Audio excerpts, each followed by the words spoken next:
The name Vans or Vaus finds its roots in Norman France, where it derives from vaux or Vaus, meaning valleys or dales.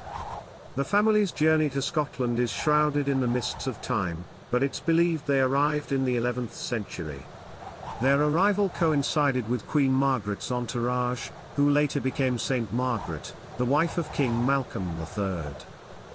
One of the most significant landmarks associated with Clan Vans is Dirleton Castle, situated in East Lothian. The castle's design reflects a strong Norman and French influence, a testament to the family's historical connections. Unfortunately, during Edward I's invasion of Scotland in 1297, Dirleton Castle endured a long and bitter siege, marking a turbulent chapter in Clan Vans' history.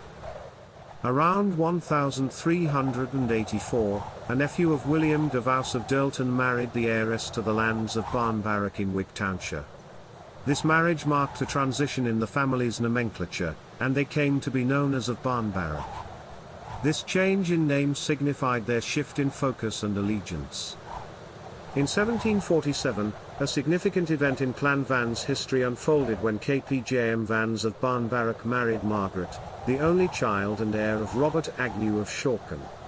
In return for a substantial inheritance, he assumed the additional surname of Agnew. This matrimonial merger not only changed the family name but also solidified their place in Scottish history. The Clan Vans has not only left its mark on the landscape but also on the annals of Scottish military history.